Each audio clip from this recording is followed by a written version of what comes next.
All right, good morning. Today we are looking at another university that is close to where I grew up. We're in the state of Maryland right now, and I figure what we're going to do, we're going to concentrate on schools that are in the region. So today we're going to look at one of flagship universities, University of Maryland, College Park. Now, one thing to understand is that the state of Maryland has many schools affiliated with the state of Maryland system, and we're going to go through majority of those schools in our reviews. So let's say the flagship school is University of Maryland, College Park. There's other campuses as well: University of Maryland, Eastern Shore, Morgan University, Salisbury University, Towson University, Frostburg University, Bowie State, and there's a few others that are in there. Oh, in Coppin State. So these are some of the few universities that are connected to the University of Maryland system. Also, University of Maryland at Baltimore and the University of Maryland, Baltimore County. All right. So today we're going to go into this school here and see what it's hitting for. All right. Now remember, like I always say, there's always a school that's for everybody. So if this school isn't for you, there are others that are for. But what we're going to do, we're going to go through what we usually do and figure out some of the pros and cons of the school and why it might be good for you, best time to apply, and all these things. All right. First of all, let's just get a little overview of it. Now, U.S. News ranks it 55 in national universities, so it's a pretty good, well-respected school. The tuition in-state fees are $11,233. That's for Maryland residents. Out-of-state fees are much more, if I'm not mistaken, maybe like $38,000. All right. So 183 in best value schools, 19 in top public schools. All right. Let's look at, let me see here. Let's look at admissions. Admissions, $75 application fee, has a 52% acceptance rate. So we have a little bit of competition here. Application deadline is January 20th, but if you're an international student, I highly suggest that you apply much earlier. All right. And University of Maryland, College Park is actually available on the Common app. The Common app, you could apply for it on there. And like I always say, if the application fees are too much, contact somebody at admissions and tell them you can't afford it, and you'd be surprised at what they could find out for you. All right. Let's look at these tuition fees again. Whew, $11,233 if you're in state. All right. So let's say somebody like me who is in Maryland, if I came out of high school, this is how much I would pay. Let's look at out-of-state tuition. Out-of-state tuition is $39,469 per year. Now, mind you, that's not including room and board, which could be like another $10,000 on top of that. So you're looking at probably like almost like a $50,000, $55,000 price tag. I would just round up to 60 if you want to go here. All right. Here we're down here. Room and board, $13,828. All right. Plenty of academics, too many to list, but pretty much anything and everything is available. Computer science, social sciences, engineering, business management, marketing, support services, biological and medical sciences. We have a little bit of everything. All right. Now, here's what we're waiting for.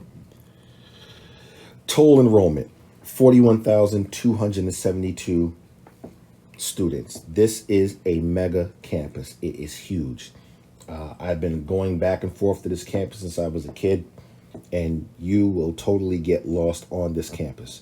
So if you are not interested in being in a large campus, then you definitely don't want to go here. Some students have told me that they look for schools that are 5,000 or less or 10,000 or less. This school is 41,272.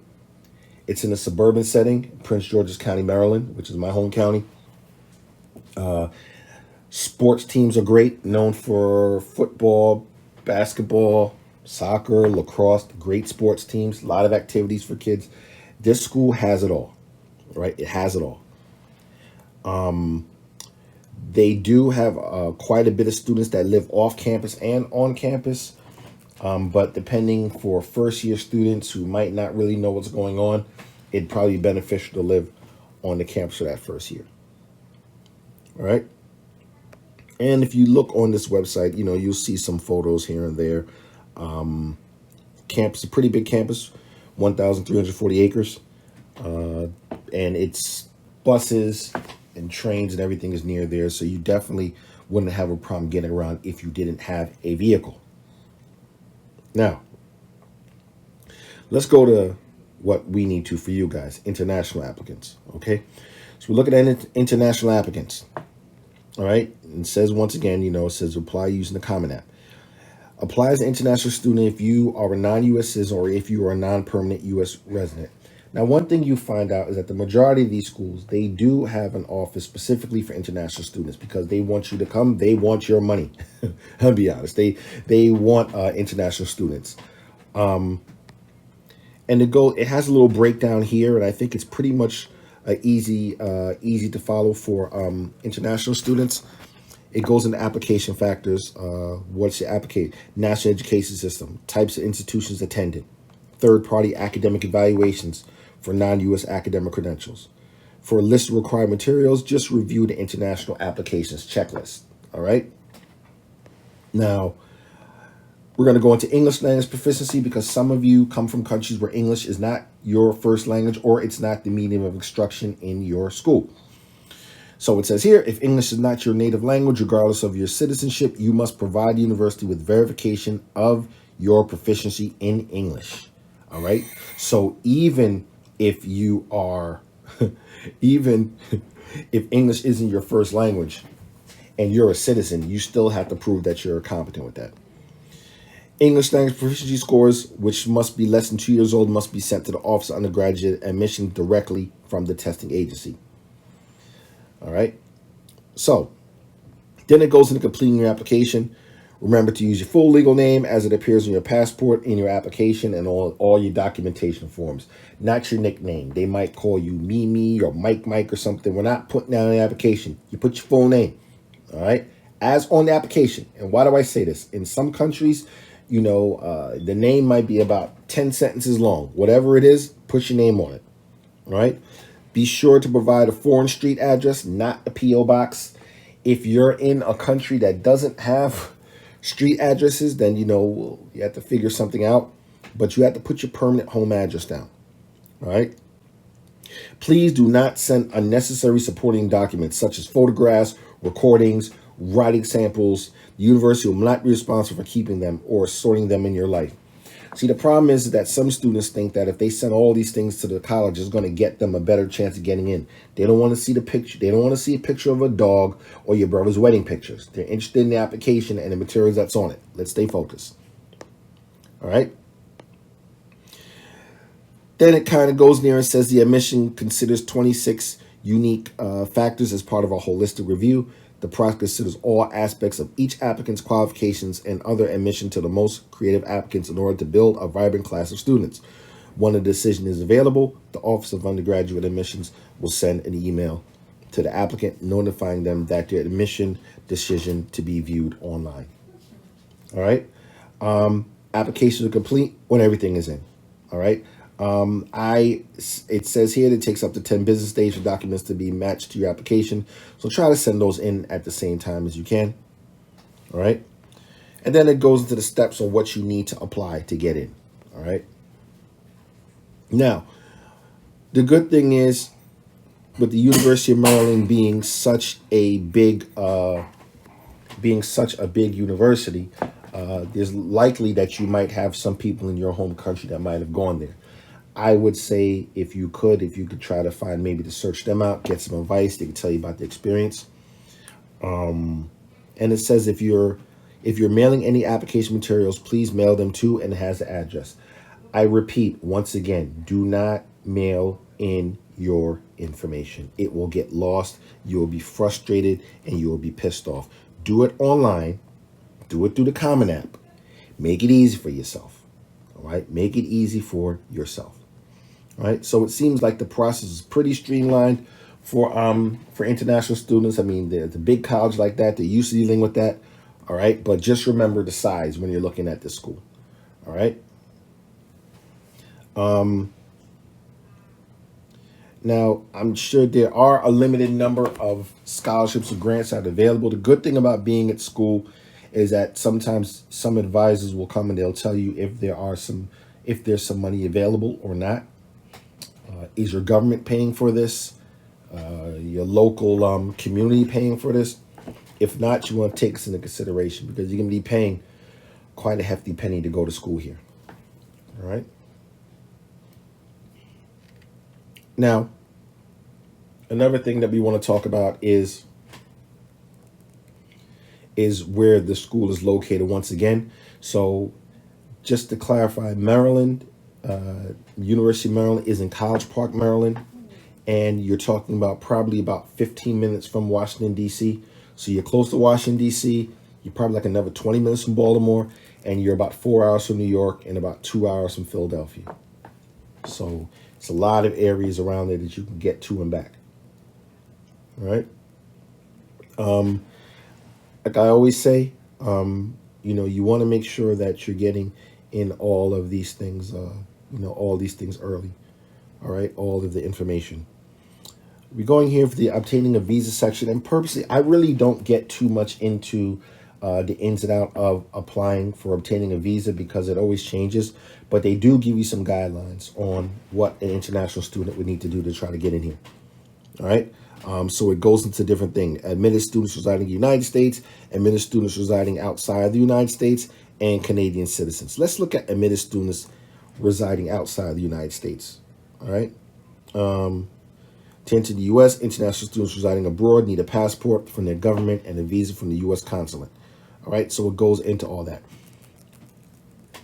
Ladies and gentlemen, brothers and sisters, if you guys don't have a passport by now, I need you to stop this video, go apply for a passport. Because even if you applied and you got in, if you don't have a passport, how are you going to get there? And this is not something you want to wait for the last minute to do it. Trust me. How do I know? I've done it. Jam myself up.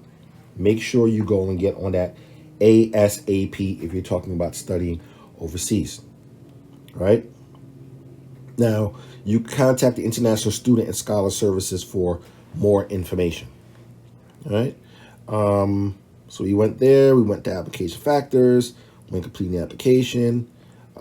So we pretty much have all the information that we need here.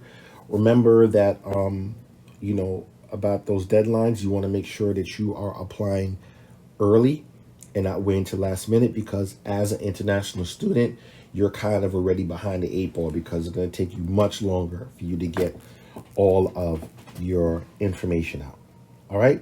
So that's the University of Maryland, large school, great programs.